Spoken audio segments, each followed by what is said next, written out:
എല്ലാ പ്രിയപ്പെട്ടവർക്കും സ്വാഗതം. ഇന്ന് നമുക്ക് കർക്കിടക മാസത്തിൽ കഴിക്കുന്ന ഔഷധ ഉണ്ട ഉണ്ടാക്കാം. അതെങ്ങനെയാണ് ഉണ്ടാക്കുന്നതെന്ന് കാണാം. അതിന് വേണ്ടുന്ന ഇൻഗ്രീഡിയൻസ് ആണ് ഇതെല്ലാം. ആദ്യം നമുക്ക് 1/2 കപ്പ് ഉണക്കലരി എടുക്കാം. അത് നല്ല കഴുകി വൃത്തിയാക്കി നമുക്ക് ചീനച്ചട്ടിയിലിട്ട് അതുപോലെ ഒന്ന് ഫ്രൈ ചെയ്തെടുക്കാം. അരിയിൽ ആൻറ്റി ഓക്സിഡൻറ്റ് അടങ്ങിയിരിക്കുന്നത് കാരണം അത് നമ്മുടെ ഹൃദയത്തെ സംരക്ഷിക്കുന്നു. ഇനി നമുക്ക് നവര അരി 1/2 കപ്പ് എടുക്കാം. അതും ഇതുപോലെ തന്നെ വൃത്തിയാക്കി കഴുകി എടുത്തതിന് ശേഷം വേണം ഇതുപോലെ ഫ്രൈ ചെയ്യാൻ. നമ്മുടെ എല്ലിന് ബലം തരുന്നു, നമ്മുടെ സ്കിന്നിനും വളരെ നല്ലതാണ്, നമുക്ക് പ്രതിരോധ ശേഷി കൂട്ടും. ഇത് ആശാളിയാണ്. ആശാളിയിൽ ഒമേഗ 3യും ഒമേഗ 6ഉം അടങ്ങിയിരിക്കുന്നു. അതുകൊണ്ട് തന്നെ നമ്മുടെ തലമുടിക്ക് ഇത് അത്യുത്തമമാണ്. നമുക്കിതിൽ നിന്നും 1 ടേബിൾ സ്പൂൺ എടുക്കാം. ഇതേപോലെ തന്നെ കഴുകി വൃത്തിയാക്കിയതിന് ശേഷം നമുക്കിത് അതേപോലെ ഫ്രൈ ചെയ്തെടുക്കാം. പെട്ടെന്ന് തന്നെ ആവുമ്പോൾ പെട്ടെന്ന് തന്നെ പൊട്ടി വരുന്നുണ്ട്. അതും നമുക്ക് പ്ലേറ്റിലേക്ക് മാറ്റാം. ഇനി വേണ്ടത് നമുക്ക് കറുത്ത എള്ളാണ്. എള്ളിൽ കാൽസ്യം അടങ്ങിയിരിക്കുന്നത് കൊണ്ട് നമ്മുടെ എല്ലിന് സംരക്ഷണമാകുന്നു.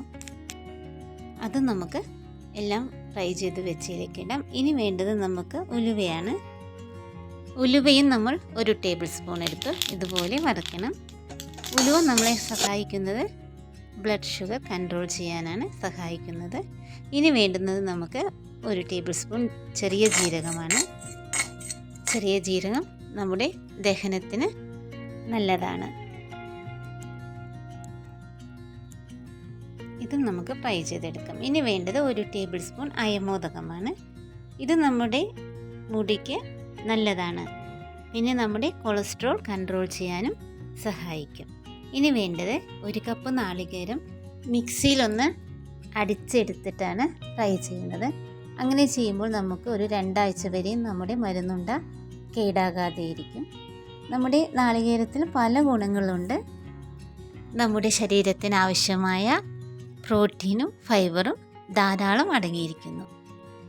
ഇനി നമ്മൾ ഈ വറുത്ത് വെച്ചിരിക്കുന്ന എല്ലാം കൂടെ നമുക്കൊന്ന് മിക്സിയുടെ ജാറിലിട്ട് പൊടിച്ചെടുക്കാം. അതിനുശേഷം ഒരു പ്ലേറ്റിലേക്ക് അത് മാറ്റാം. നമ്മൾ വറുത്ത് വെച്ചിരിക്കുന്ന നമ്മുടെ നാളികേരവും അതിലിടാം. ഇതൊന്ന് ഇളക്കി യോജിപ്പിക്കാം.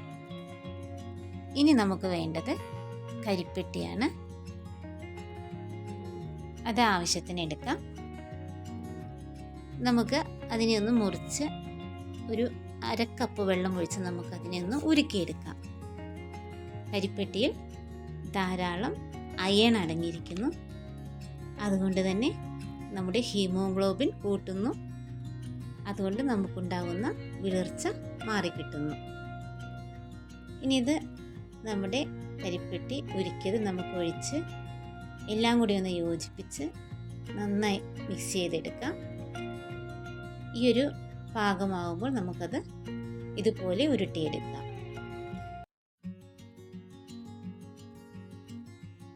ഇത് നമുക്കൊരു 2 ആഴ്ച വരെയും തന്നെ കേടാകാതെ ഇരിക്കും. ഇത് എങ്ങനെയാണ് കഴിക്കേണ്ടതെന്ന് വെച്ചാൽ രാവിലെ കുളി കഴിഞ്ഞതിന് ശേഷം വെറും വയറ്റിൽ കഴിക്കുന്നതാണ് നല്ലത്. അതുപോലെ മത്സ്യമാംസാദികൾ ഈ സമയത്ത് കഴിക്കാതിരിക്കുന്നതാണ് നല്ലത്. അപ്പോൾ എല്ലാവരും ഈ കർക്കിടക മാസത്തിൽ ഇതൊന്ന് ഉണ്ടാക്കി കഴിക്കണം. നമ്മുടെ ആരോഗ്യത്തിന് വളരെ നല്ലതാണ്.